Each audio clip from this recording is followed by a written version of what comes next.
Welcome everybody back to the channel. Drop Gems here with another gem for you today. It is Freddy vs. Jason.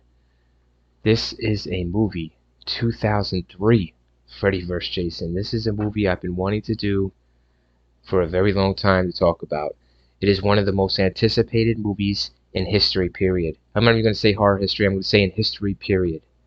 Freddy vs. Jason makes its arrival on the scene in 2003 after a long delay, long awaited promises made and broken constantly and back and forth between studios. Finally, New Line Cinema acquires Jason, the rights to Jason.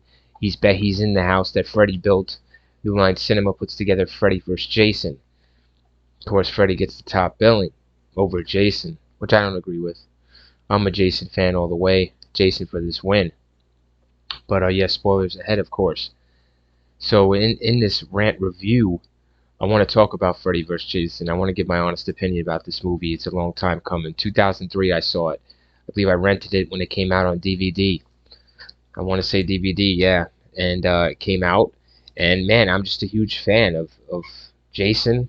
And yeah, I like Freddy. Nobody's a huge fan of Freddy. Anybody says they're a huge fan of Freddy, they're fucking, they're not telling the truth, all right, to themselves.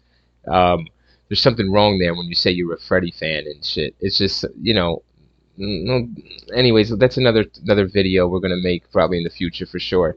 But let's just talk about Freddy vs. Jason. I'm sticking to this movie alone.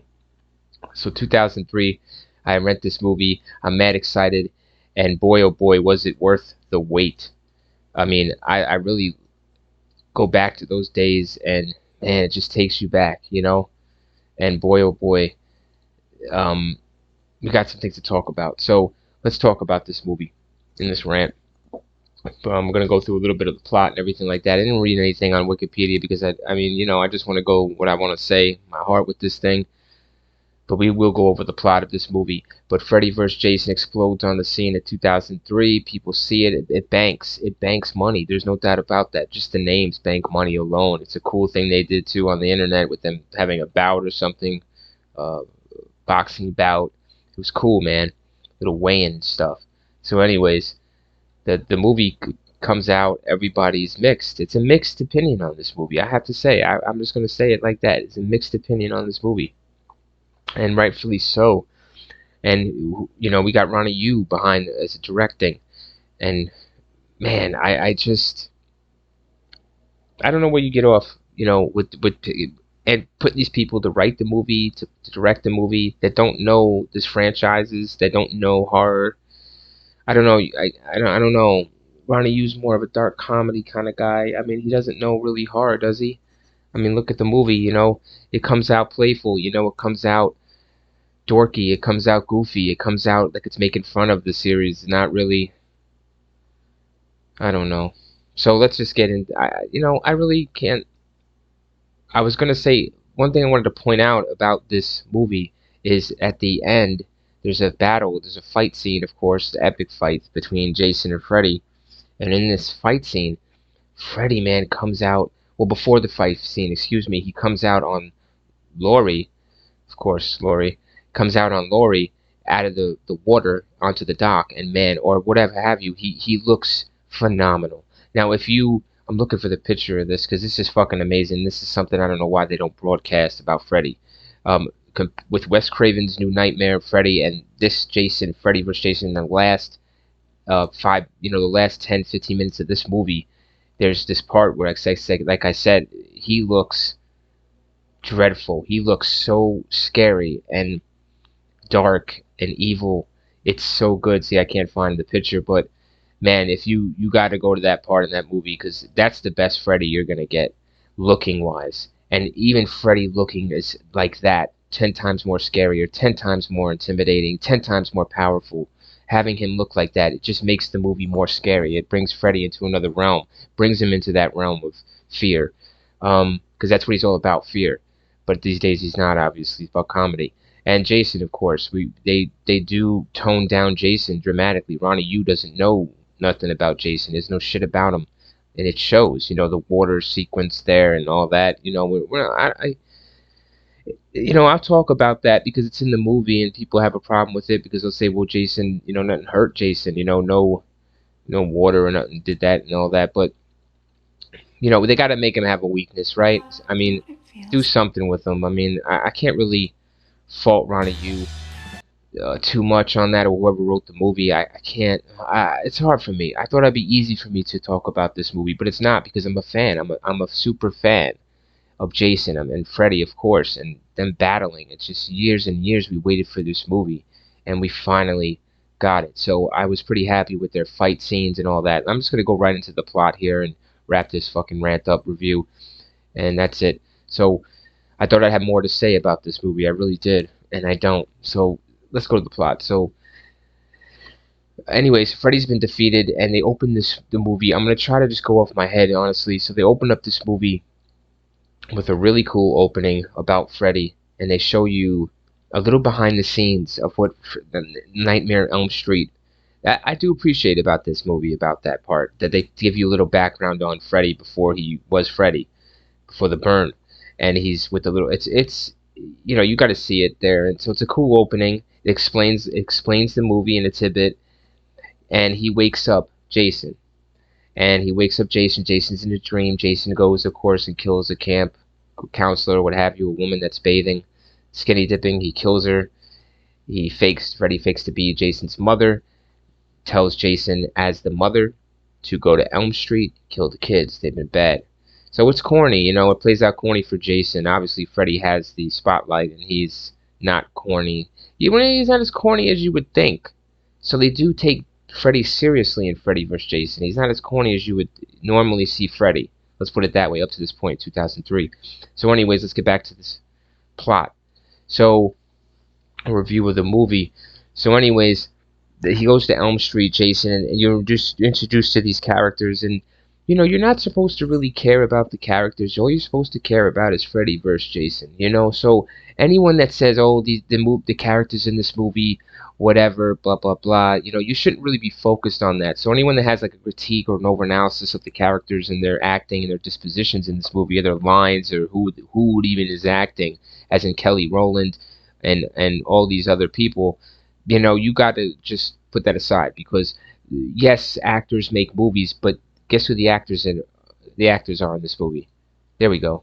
Robert Englund and the individual that plays Jason, Kurt Heisinger. So not Kane Hodder, of course, but so you gotta give it. That's another mistake of the movie I didn't mention. I believe that the casting of Jason was definitely miscast 1,000%. Now that I think about it, years and years later. I could have said that before, of course. Anyone could have. I've heard it before, so it's not a new opinion. But I'm just saying that someone else definitely could have done that role and took it more, I don't know, to another level. And so, yeah. So, anyways, like I was saying, these are the two actors in the movie, and that's what this movie's about. So let's get to the plot more. So he goes to Elm Street, Jason, and there's this kill he does right in the beginning of this movie, man. And you will remember this fucking kill, okay? And no one, some people do mention it. I appreciate that. So props to you if you mention this kill. But yeah, he folds this guy up in this fucking, I have one of those cots, like a folded up mattress basically, and he folds his ass up after stabbing him first. It's cool, man. He's twitching, and then he just finishes him. So it was cool. It was a cool Jason move, and I can't really knock that part. So it made me feel like this was going to be something special. So I did like the vibe of the movie. I did like the environments of the movie, the set pieces. I liked the atmosphere of the movie. I did the rain and shit. It was cool, man. Ronnie Yu, he tried with his sets, and the money shows where it went. $30 million budget. I mean, come on. You got Freddy, you got Robert Englund, you got to pay, and you got the great backgrounds and fights and graphics and all that blood and everything, man. It costs a lot of money, man. So they did whatever money they had. They should have had more money than just 30 million.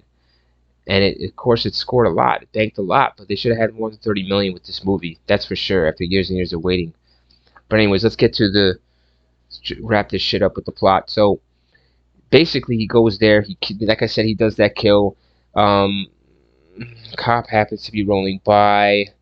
Yeah, that part's whatever, because a cop happens to be rolling by. It's whatever. So, anyways, the main character here, Lori, played by a beautiful actress, no doubt about it, Monica Keena. I mean, yeah, she's phenomenal in the role. She's good in the role. I give her props all day in this Freddy vs. Jason, dude. I believe her struggle. I believe her fear. I believe her anxiety and her confusion. I do. So hats off to you, Monica. And I like looking at her. She's easy on the eyes, man. She's a good final girl. So fuck all you people that disrespect her as a final girl. She's a good final girl. So let's go to this. Let's continue on. So we roll in, and of course that brings fear back. So the cops want to keep it quiet. People in the neighborhood want to keep it quiet. Everybody wants to keep it quiet. But guess what? That's not what Freddy's about. So that same night, there's another murder. One of the friends that was there, the previous murder, is laid out, decapitated. So is his father. So anyways, the next day at school, Laurie and her friends go there and they're talking about it. And there's this estranged boyfriend Laurie had, who's played by the son of John Ritter. And rip to John Ritter. And he does an okay job. I don't mind him at all in the role. I think he does okay. So he ends up showing up with his friend at school, and they scare Laurie. They make a big scene, therefore spreading Freddy's fear more and rapidly throughout the school. That night there's a party. They all meet up at this party. The boyfriend, Laurie, all the friends, and it's cool, man. I like the interactions. I like the dialogue. It's not too shabby, man. I mean, what do you expect? I mean, what do you really fucking expect? Shakespeare, Oscar performance shit. I mean, I'm happy with what I got. I'm happy with how it was delivered. It was quick. It was to the point. There was no bullshit. And they delivered lines that forwarded the plot, forwarded the story, made the characters scary. Whatever the fuck they had to do, they did it and they moved it forward. There was no bullshitting. I liked it. So anyways, let me get back to where I was. So they go to the party. There's this rave out in the countryside. It's cool, man. The interactions are cool. And then this one of the friends is, passed out, and she's all upset over the murder of her boyfriend that got folded in the mattress the other night. And Freddy gets her, man, or basically Jason gets her. But it's a cool thing, And Jason from there just takes people out. He goes through this cornfield. It's an epic scene. Obviously, he's on fire walking through this fucking cornfield, and he's just laying people out solid. It's fucking sweet, and you're gonna love that shit. So he does that. They get away in the van. They go back to Laurie's house. There's a little side quest, if you want to call it, with her dad, with her mother, and trying to figure out really how she really died. Obviously, we're gonna find out how she really died, and I'm sure you all know how that connects, without even knowing. Without even seeing the movie, I'm sure you can guess. So basically, she runs away with the boyfriend, John Ritter's son. They go off to meet up with the friends and think of a plan on how to kill these two, or at least one of them, both of them, something. So it's cool, man. And they have a plan to basically just sleep Jason, bring him to Camp Crystal Lake so he can be on home territory, home ground, and kill Freddy. It's cool, man. I mean, bring him out the dream world as they usually do with Freddy. So not bad, not bad. Come on, give these guys a little slack. Give them a little fucking slack, crying out loud. So they get there to the camp, and it's, some shit goes down. This is one scene that I think about. It was pretty corny when Jason flies out of the van, that he lands perfectly at Camp Crystal Lake. It's corny. It's like Frankenstein shit, man. It literally is a Frankenstein shit. And with Jason, they always have to mention or reference the Frankenstein character or Frankenstein in some way. Shut the fuck up, okay? He's not Frankenstein. I'll explain Jason in another video, probably for another movie, hopefully. But yeah, so anyways, they go to Camp Crystal Lake. They were able to. Now there's this scene I want to discuss where Freddy is pulled Laurie. Laurie's in the dream to try to pull Freddy out. So she's in this dream, and it's at the camp, and they're explaining more about Jason, which I like. I like that they have a backstory about Jason in there. It's cool. She's trying to rescue him. It's a cool little scene. But previous to a little bit into that, there's this Freddy is just, man. They make Freddy in this movie. The humor is crude, man. The humor is like it should be in a Freddy movie. If he did shit like that, he did at the end with the counselors, and he was doing things with the counselor, and he had a joke about it. It was a cool little thing. It threw me off to see that. And I thought it was so unusual to see Freddy doing something like that in a long time, with the dead counselor. It was it was interesting. I thought it was interesting. It gripped me. It made me feel a type of way. After this movie, that's probably the one part I thought about. At the end of the movie, where he's with this counselor and he's in the dream with Laurie and he's doing things to the counselor and he says a joke about it and all this. It was interesting to put that in at the end. I thought it was great timing to put it in at the end, and man, it worked, that part. I know you guys know what I'm referencing, so let's just put it that way. If you see the movie, you'll probably know when you see it at the end there. So Freddy, man, if he had more of that in him and did more of that in his movies, it would have been cool, man. It would have been, I think it would have been more popular, it would have been more interesting. But anyways, so he does what he does. And like I said, there's this part where he hops out of the water on Laurie, and he looks amazing. He looks thrilling. He looks vicious. He looks visceral. He looks intense. He looks hungry. He looks meaty. It's a cool look. I didn't have a picture of it. They're not showing a picture here for some reason. It's like the best looking Freddy you'll ever get. And they should have had that as well. So you have that kind of Freddy with that look. You know, you're bringing some new shit to the era. But let's skip it. Let's skip to the end of this movie. So yeah, basically, Laurie there with the boyfriend is able to bring Freddy out of the dream world into the real world to fight Jason. Now Jason and Freddy have this epic battle, and man, that's all you can say about it. It is definitely epic. Now anyone that fucking downplays this fight between Freddy and Jason, how they're just downplaying it, because it is, you gotta give credit to this fight. When I first saw it, now do your first reaction of this of that fight.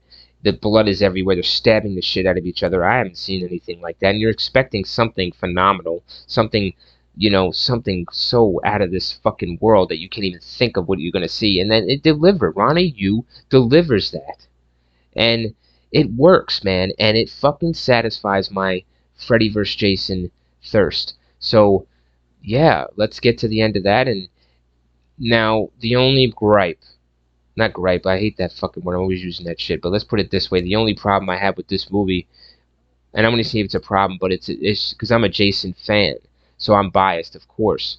I won't want to be, but Jason should have won this fight, and he won the fight.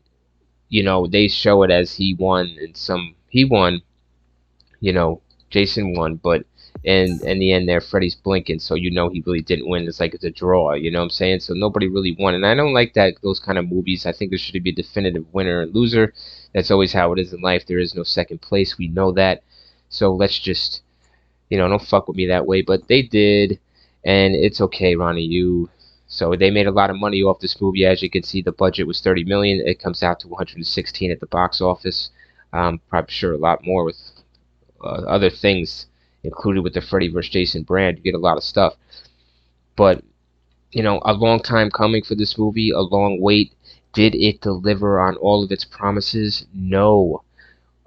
Did it stand up to being a Nightmare on Elm Street movie? No. Was it a Friday the 13th movie? No. Was it a Freddy vs. Jason movie? Yes. And that's all that matters to me.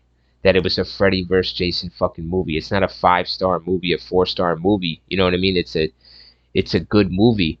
Definitely give it a 2-star rating for sure, just based upon the effects and the settings and the feel of the movie, and Freddy and Jason alone. You know, cut out everything else. I mean, they're just cannon fodder. You know that. I mean, be real with yourself.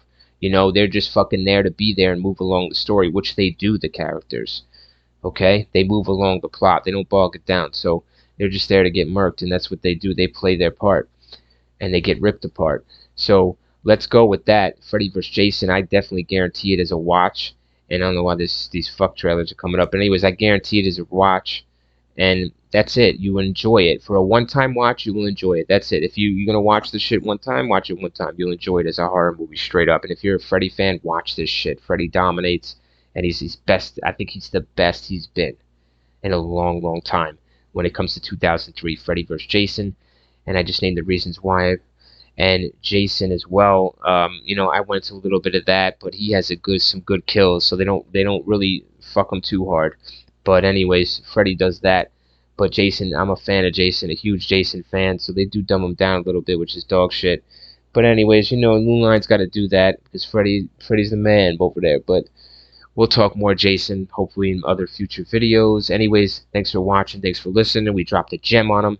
Guys, don't ever be afraid to drop gems. I'm telling the truth in my heart about Freddy vs. Jason. If you don't like it, fuck it, right? Whatever. Drop gems on him.